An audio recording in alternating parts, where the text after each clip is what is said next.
जय शम्भु अनि सम्पूर्ण नमस्कार। अक्सर हामीले सुन्दै आएका छौँ सफलताका निमित्त कुनै पनि सर्टकट हुँदैन। तर म आज यहाँहरूलाई सफलताको निमित्त यस्तो सर्टकट बताउँदैछु जसले पक्कै पनि सफलताको निमित्त डोराउनेछ।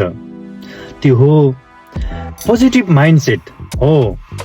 पोजिटिभ माइन्डसेट एउटा यस्तो यन्त्र हो, यस्तो टुल्स हो जसले सफलताको चुचुरो सजिलै चुम्न सक्छ।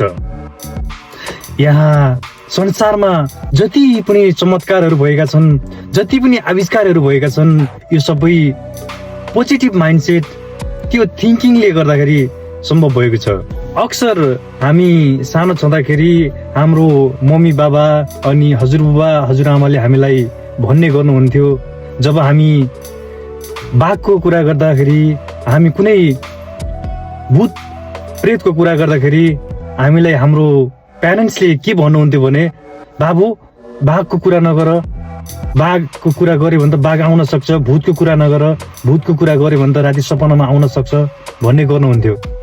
अहिले ती सबै कुराहरू सम्झिँदा लाग्छ यो त 100% सत्य रहेछ नि, यो सबै माइन्डसेटको खेल रहेछ, यो पोजिटिभ माइन्डसेटको गेम रहेछ। पोजिटिभ माइन्डसेटले यदि तपाईँ सधैँ कुनै कुरा अचिभ गर्नका लागि तपाईँ पोजिटिभ थिङ्किङ मात्रै राखिरहनुहुन्छ भने तपाईँ सफलताको, तपाईँ त्यो अचिभमेन्टको नजिक हुनुहुन्छ भन्ने कुरा प्रष्ट देखाएको छ।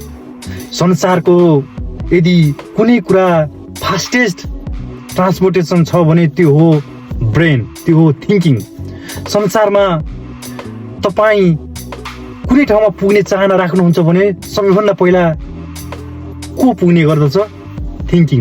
तपाईँको त्यो इमेजिनेसन सबैभन्दा पहिला सबैभन्दा फास्टेस्ट वेमा पुग्ने गर्छ हो।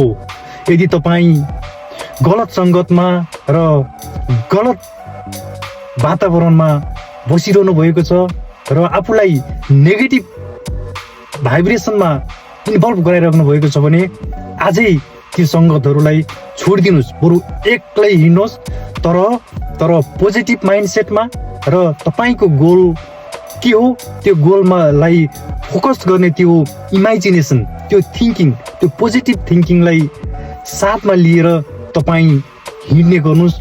Thank you.